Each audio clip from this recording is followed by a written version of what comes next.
Newly appointed Provincial Police Commissioner, Lieutenant General Sizakhele Dyantyi, takes office following yet another bloody weekend in Cape Town, during which at least 11 people were killed. Crimes such as murder, gang violence, illegal firearms and extortion continue to plague many communities across townships and the Cape Flats. Dyantyi has indicated that tackling these crimes while strengthening police stations will be among his key priorities during his tenure. Crime-fighting activists say they'll be closely monitoring the SAPs under his leadership. There's high expectations because of our crisis. We've had too many promises. We have struggled to get concrete plans that says to us that, police has got a hold on what's going on.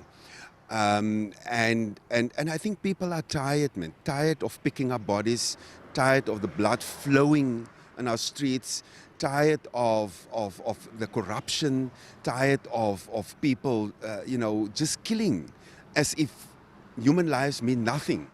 McMaster says a more proactive policing strategy is needed to deal with increasingly sophisticated gang networks. The one thing that he promised is that he'll work with communities. And he said it. I mean, I went into what he said when he was appointed in the West Coast. The right things were said. But in the meantime, gang ecosystems are just becoming more sophisticated. They have, infiltrated all levels of society. And that makes it difficult. But that also says the task of the police is not just to be reactionary, but to come up with proactive plans. The Cape Flats Safety Forum says Dyantyi is familiar with the challenges facing Mitchell's Plain, where gang violence remains a constant threat. We are cautiously optimistic on the new provincial commissioner that has been appointed yesterday. We would hope that he would be able to deal with gang violence specifically and deal with extortion. And we hope, and in terms of what we've observed, why we're cautiously optimistic as the Cape Flats Safety Forum, he has been a sub-district commissioner for Mitchell's Plain, where gang-infested areas, where there were 7 stations under his command and he could not do it. So on that basis, we are cautiously optimistic. But maybe now that he's in the role, now that he's leading the fight, hoping that we will see a difference. In Nyanga, where Dyantyi also served in a leadership role within SAPS, the community says urgent plans are needed to address extortion and domestic violence. He also served the Nyanga policing precinct earlier in his career.